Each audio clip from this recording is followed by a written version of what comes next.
اگر قصد مهاجرت به یکی از کشورهایی مثل کانادا یا امریکا داری یا اینکه قبلا به این کشورها اومدی و میخوای در کوتاه‌ترین زمان ممکن شغل مورد نظر و ایدال خودتو به دست بیاری، این ویدیو مخاطب تو هستش. پس با من بمون تا بتونیم خیلی سریع سایت بسیار حرفه‌ای رو توی این ویدیو بهتون معرفی کنم.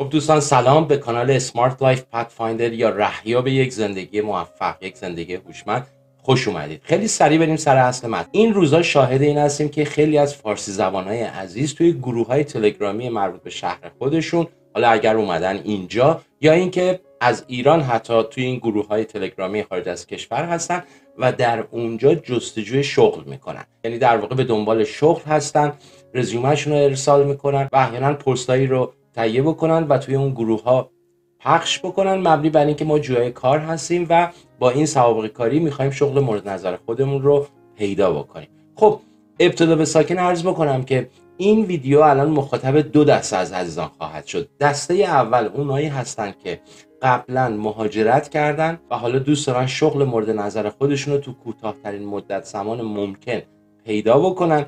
دسته دوم اون دسته از عزیزانی هستن که قصد مهاجرت دارن، یعنی ممکنه 6 ماه دیگه، 3 ماه دیگه یا حتی 1 سال دیگه بخوان به یکی از این کشورها سفر بکنن و اونجا رو به عنوان محل اقامت دوم خودشون انتخاب بکنن. خب اولین چیزی که مورد نیاز هست اینه که شما بتونید در کوتاه‌ترین زمان ممکن شغل ایدئال خودت رو پیدا بکنی. قبل از اینکه بخوایم وارد اون سایت بشیم و راجع به مزایا و اون امکاناتی که اون سایت در اختیارمون قرار میده، دو تا نکته رو میخوام اشاره بکنم.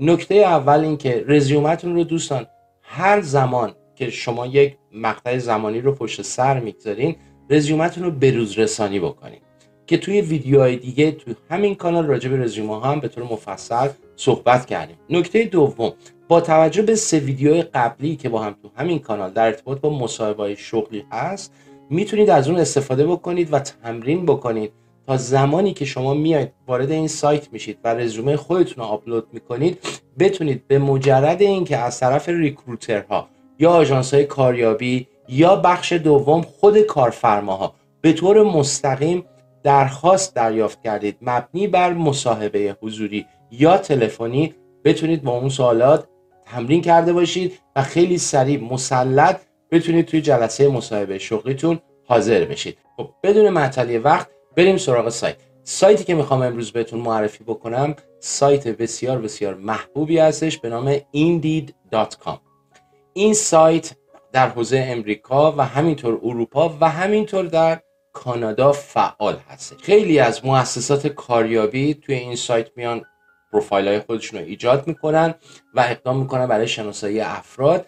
خیلی از شرکت ها هم به طور مستقیم داخل این سایت پروفایل خودشون رو قرار میدن و میان اون رسته های شغلی یا اون شغل های موجودی که در سازمان، کارخانه، شرکت یا ریتیل استورشون وجود داره رو لیست میکنن.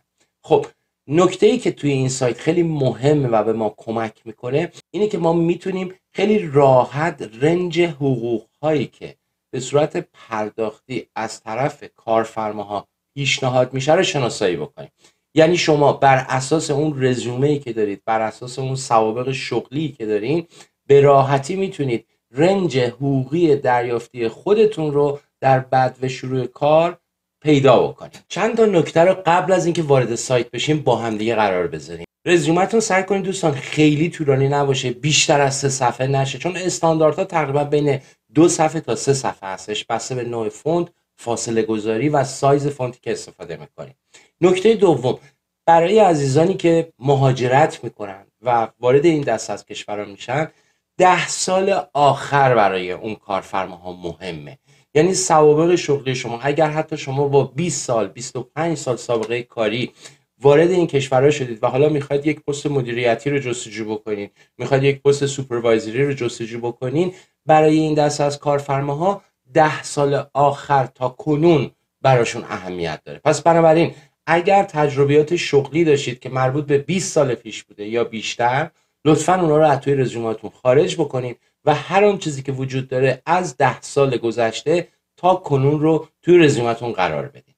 نکته دومی که می‌خوایم راجعش صحبت بکنیم اینه که این رزومه هایی که تهیه میکنید قاعدتا باید بر مبنای نیازهای شغلی باشه که در سایت indeed.com لیست شده. با هم الان میریم داخل سایت میبینیم که کجاها به راحتی شما میتونید اون مواردی که اون شرکت خواسته رو حتی بخشیش رو میتونید کپی کنید در رزومه خودتون قرار بدید که رزومه شما از دیدگاه هوش مصنوعی indeed.com با هم مچ بشه. زمانی که رزومه شما با اون چیزی که توسط کارفرما آگهی شده در این سایت مچ باشه، اتوماتیک خود indeed.com برای شما پیام میفرسته، ایمیل میفرسته که این شغل پیدا شده، این درخواست پیدا شده، این آگهی استخدامی پیدا شده و حالا همکنون رزومه شما 40%، 50%،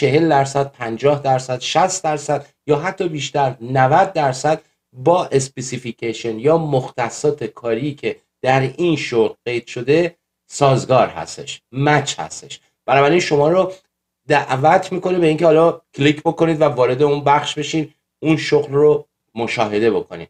اگر علاقمند بودید، شرایطش رو سنجیدید، دیدید که شرایط مناسبی هستش، بلافاصله با اون کارفرما تماس مستقیم از طریق ایندید میگیرید. اگر نه که خب میتونید اون شغل رو از توی ایمیلتون پاک بکنید یا اون پیشنهادیه‌ای که ایندید بهتون داده رو ایگنور بکنید و در واقع ردش بکنید. خب بریم سراغ سایت از نزدیک با هم ببینیم. خیلی سایت بسیار بسیار ساده و روانی هستش. با هم بریم سایت از نزدیک ببینیم.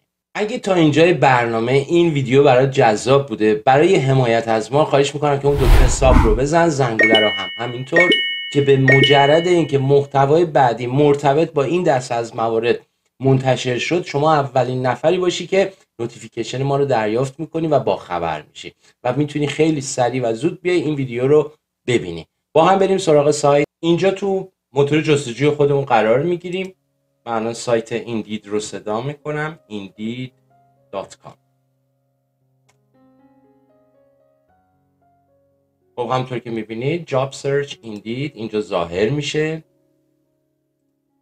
میتونید اینجا شما ابتدا به ساکن پروفایل خودتون رو ایجاد کنید. چون قبلا من دوستان پروفایل داشتم، خب اینجا نمیتونم پروفایل جدیدی ایجاد بکنم، اما محیطش خیلی ساده هستش. پروفایلتون خیلی راحت با یک شماره تلفن، نام خانوادگی و یک برگ از رزومتون به راحتی ثبت میشه. بعد از اینکه شما پروفایل خودتون رو اینجا ایجاد کردین، حالا میتونید بیاید برای جستجوی جاب ها یا جستجوی مشاغلی که در ایندید موجود هستش میتونیم با همدیگه اینجا ببینیم. مثلا من در رسته خودم فرض بفرمایید به عنوان سنیور لوجستیکس منیجر، من میام اینجا بر اساس اون تجربه شغلی که خودم دارم به عنوان مدیر ارشد لوجستیک یا مدیر ارشد حمل و نقل اینجا جستجو میکنم. این کیوردی هستش که اینجا وارد میکنم ببینم چه چیزایی رو به من میده. خب ببینید بلا فاصله میاد اون مشاغلی رو که در شهر من هست بر اساس پروفایلی که ایجاد شده. من در ایالت ایلینوی هستم. الان اون چیزی که داره به من نشون میده در واقع در ایالت ایلینوی، یعنی تمام شرکت هایی که در استان ایلینوی در شهر شیکاگو اینجا برای درخواست همکاری اعلام کردن اینجا لیست میشه.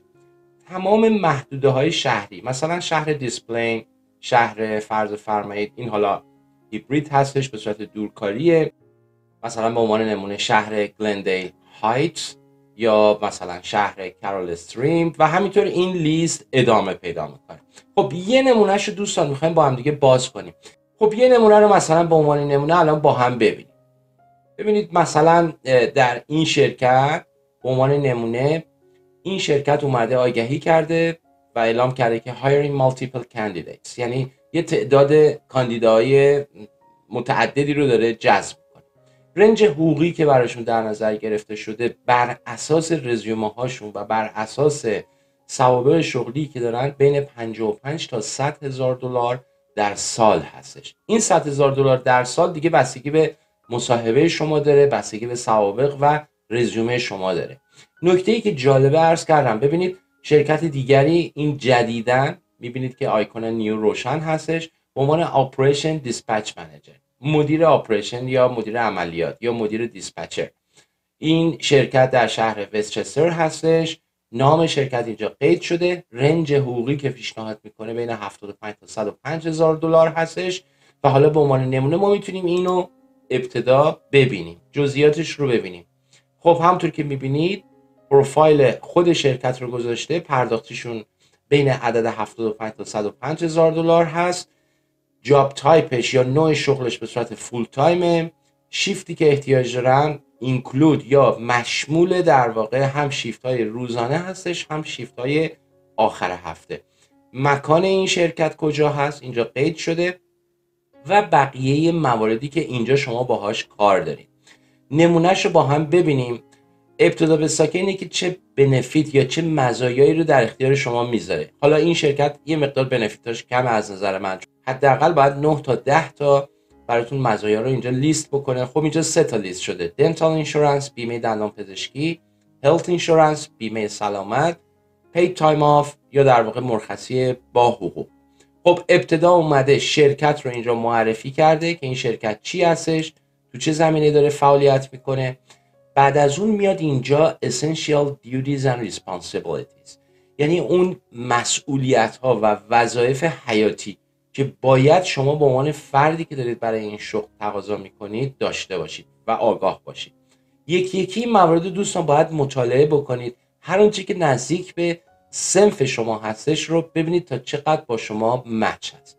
بعد از اون qualification and previous experience. حالا میگه شما باید اگر میخواید برای این شغل میخواید اقدام بکنید حداقل باید 3 سال توی این زمینه، به عنوان نمونه گفته که 3 years previous management experience in logistics، حداقل 3 سال در زمینه مدیریت لوجستیک ایشون باید تجربه داشته باشه. و موارد دیگری که حالا مثلا good written and verbal communication skills، یعنی اون مهارت‌های نوشتاری و گفتاری خوب داشته باشه، قطعا به زبان انگلیسی هستش. great negotiation and problem solving، یعنی اینکه مهارت‌های مربوط به حل مشکلات و همینطور معامله کردن، مذاکره کردن رو بلد باشه. good computer skills، word، google drive apps. تمام موارد رو ملاحظه بکنید اینجا برای شما قید کرده. شغل رو به شما پیشنهاد داده که گفته که ما پکیجی که پیشنهاد میکنیم بین 75,000 تا 80,000 دلار در سال هستش و همینطور میتونه در سالهای بعد هم با بونوس همراه بشه، یعنی با بسته های تشویقی همراه بشه و همینطور میتونید این پیش بینی داشته باشین که در طی چند سال بعد، یعنی 3 سال توی شرکت باشین، به 120,000 دلار در سال برسین. ساعت کاری رو براتون مشخص کرده، از دوشنبه تا شنبه ساعت 6:30 صبح تا 3:30 بعد از ظهر. و در نهایت اگر که شما فکر میکنید که برای این کار مناسب هستین اینجا کلید اپلای رو میزنید. به محض اینکه شما کلید اپلای نا رو میزنید رزومه شما رو میاره که قبلا من خب رزومه خودم رو داشتم، نیازی ندارم الان برای این شرکت اقدام بکنم، اما رزومه شما رو در این محیط قرار میده. بعد از اون شما مرحله کانتینیو رو قرار میدید و وارد میشین توی اون قسمتی که میگه اگر میخوای مهارت‌های جدیدتری رو داری اضافه بکنی اینجا فرصت داری این مهارت‌ها رو به رزومت اضافه بکنی. بعد از اون من دوباره کانتینیو میزنم. حالا میگه که شما میخواید مثلا به عنوان نمونه درایور لایسنس داری یا CDLA داری که بچه‌هایی که تو صنف ما هستن کاملا به این آشنا هستن. من میتونم اینو اسکیپ بکنم، از روش عبور بکنم. یه تعداد سوال‌ها بعضی از اون کارفرماها هستن که یه تعداد سوال‌ها رو برای شما تعیین میکنن که این سوال‌ها رو شما میتونید اینجا جواب بدید هر آنچه که هستش. مثلا حالا من اینجا به عنوان نمونه میزنم yes okay، مینویسم confirmed، مثلا گفته میتونی شنبه ها بیای، مینویسم confirmed، بله مورد تایید هستش. ببینید مرحله‌ای رو که من دارم همطور گام به گام باهاش جلو میرم داره از شما سوال میکنه، یه سری اطلاعات رو میپرسه. آیا توی مقوله تایپ تجربه داری؟ بله. آیا به میکروسافت ورد آشنایی داری؟ بله. من ببینید ادامه میدم. حالا میگه میخوای کدوم رزیومت رو میخوای اینجا قید بکنی. خب من از این مرحله به بعد دوستان نمیتونم جلوتر برم، چون به مجردی که من این رزیومه رو انتخاب بکنم و اینجا کلید کانتینیو رو بزنم بلافاصله رزیومه من برای این شرکت ارسال میشه.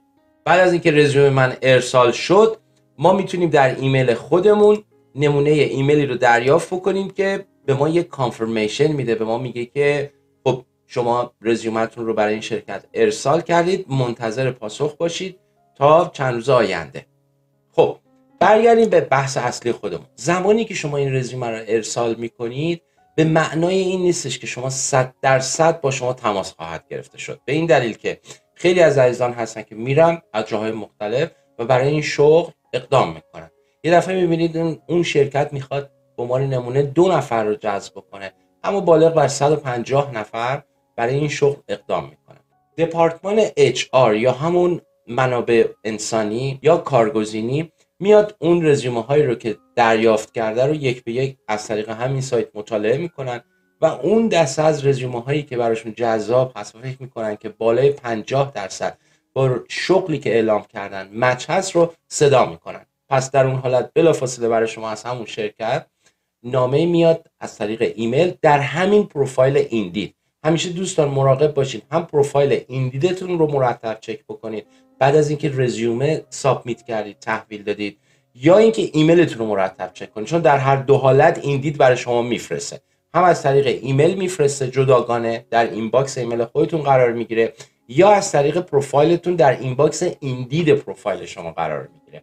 پس 2 تا مورد رو حتما هفته 1 بار، هفته 2 بار چک بکنید اگر منتظر این هستید که از اون شرکت خبردار بشید.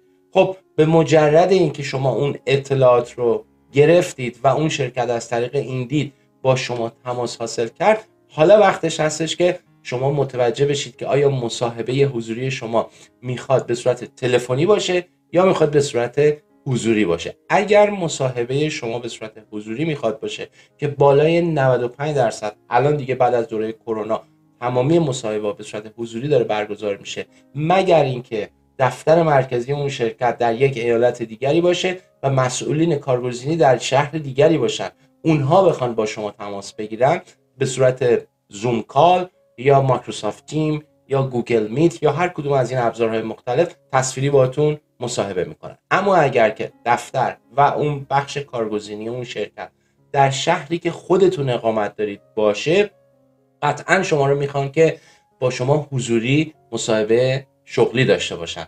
یادمون باشه که حتما اون 3 ویدیو قبلی رو که در ارتباط با مصاحبه‌های شغلی هر کدومشون من فکر می‌کنم بین 45 دقیقه تا 1 ساعت برنامه هستش که اگر این 3 ساعت زمان رو در 1 هفته برای خودتون قرار بدید و از اون تحلیل هایی که در اون ویدیوها شده استفاده بکنید، مطمئن باشین که شغل ایدئال خودتون رو در کوتاه‌ترین زمان ممکن به دست. و دیگه نیازی نیستش که بخواید رزومه خودتون رو در گروه‌های عمومی که نمیشناسین که کدوم یکی از عزیزان داره از این رزومه شما استفاده میکنه بفرستید و منتشر بکنید.